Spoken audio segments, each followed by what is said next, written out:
Now coming to the GS1, so for every subject in GS1, again, firstly having understood the weightage of different subject and the areas from where questions are coming, so my strategy again was to ensure that my jargon for the GS1 paper is ready. So what I mean for jargon is that in every paper in general studies, there is something expected of you, so that when someone reads your essay, they understand that you probably know key concepts of this paper or the subject. So for history, probably what you would need is that you would have to have a fair idea of the chronology, and you would have to mention the significant events that shaped history. And whereas for geography, you would have to have a fair idea of various key concepts in geography, or have short diagrams through which you can explain your answer better. And even for society, there's a specific jargon. There are key terms that you need to use, which one, it saves time because you don't need to explain the same thing in 2-3 sentences. You can just substitute a keyword for that. And secondly, it also makes your answer seem a little better in quality because you are using subject specific keywords or jargon. So how do you collect this jargon is, one, by your own standard books that you're referring. So maybe it is the NCERTs or maybe some other material that you're referring, and also the model answers to previous year questions, and also the topper answer copies. From all of these, if you're noticing something similar that every person is using, that becomes the keyword that you can understand that for this subject, probably this is what works. So that you have to identify, and those become your jargon or the keywords, and that you have to use, and that is different for every subject. So especially for history, the key events and dates, and for geography and art and culture, maybe the diagrams are important. For society, the key words and key terms and newer concepts and newer examples are more important. So this was my general studies 1 preparation strategy, and in the exam also, focusing on writing proper conclusions and using those keywords was the strategy while writing the exam.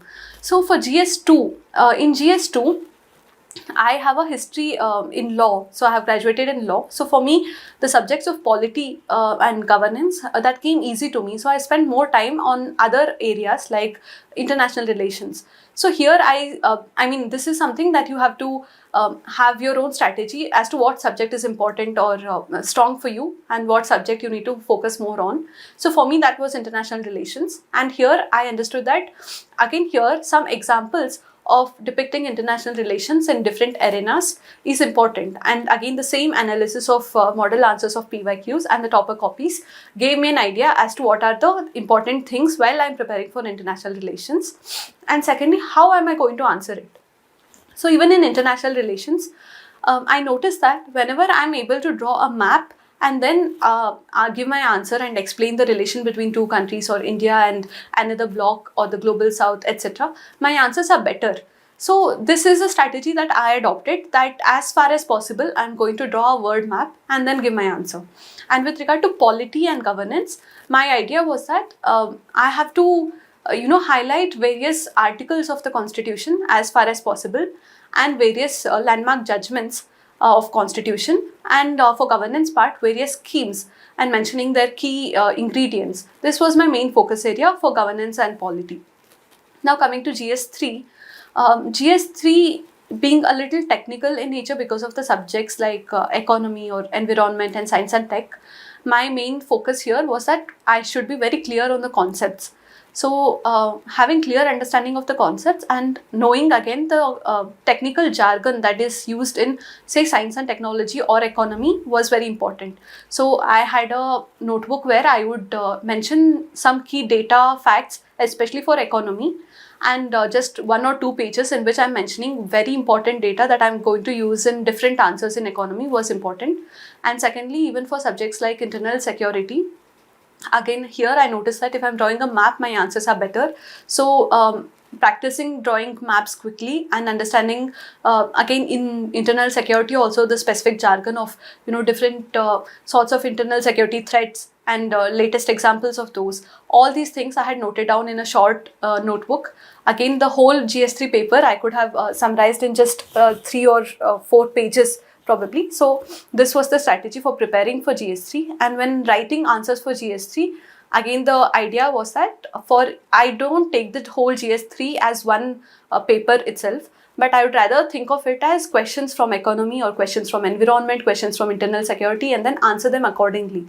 So I took it subject by subject rather than a whole paper at a time, and then within that subject ensuring that I'm writing down the key concepts, key terms, the jargon and relevant data. Coming to ethics GS4, here my strategy was that in ethics, I need to have definitions of key terms. So in ethics, given again here that ethics can be a very highly scoring subject, if you have a good grasp as to the basic concepts in ethics, then the way you answer becomes better.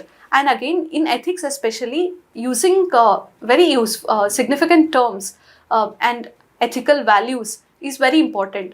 So I had just one page where I had written different terminologies of ethics and that I could use in different answers.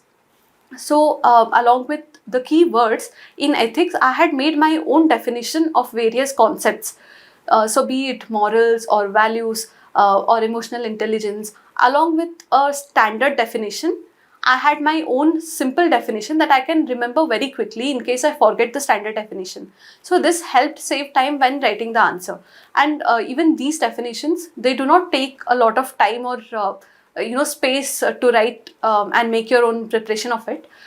I had made these in just 4-5 pages, very selective concepts of which I have to make a definition. So along with keywords and definitions, the third important thing in ethics is having examples. So for examples, again, my main source was the topper answer copies and the model answers to PYQs. But along with that, I used to follow a couple of pages like the Better Indian or other officers' news on the internet and take up very latest examples of different civil servants who are doing great job and whose stories are inspirational, and use those examples. Again, not too many, because if you put up too many, then you would not remember a lot of it. So just 1 or 2 pages in which I could summarize very important examples that I can use across different answers. So this was my strategy for ethics.